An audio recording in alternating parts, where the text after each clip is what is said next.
Hello everyone, আসসালামু আলাইকুম আরহামতুল্লাহি আবরাকাতু। সকল বন্ধুদেরকে জানাই রমজানুল মুবারকের শুভেচ্ছা ও অভিনন্দন।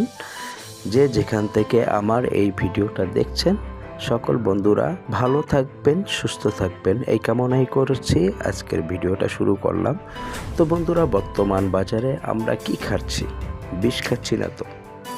তো আজকে এই বিষয় নিয়ে আপনাদের মাঝে কিছু কথা আমি আপনাদের মাঝে শেয়ার করব এবং কিছু ভিডিও আপনাদের মাঝে তুলে ধরছি। তো আশা করি আপনাদের ভালো লাগবে। তো বন্ধুরা, প্রথমেই আমি আপনাদেরকে দেখানোর চেষ্টা করছি যে একটা ফ্যাক্টরির ভিতরে আমরা প্রবেশ করলাম।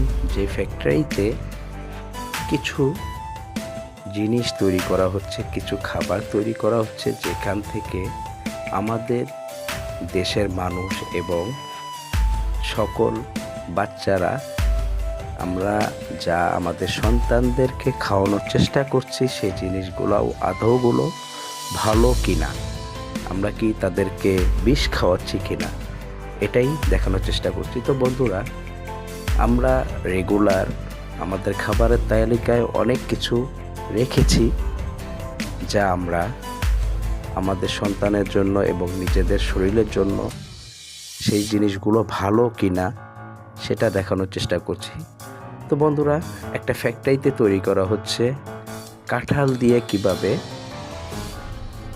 মাংস তৈরি করা হচ্ছে, তাও আবার গরুর মাংস। তো বন্ধুরা, একটা জিনিস কি, বর্তমান বাজারে চায়নারা কিছু প্রোডাক্ট আমাদের মাঝে বিতরণ করছে যা কখনোই খাওয়ার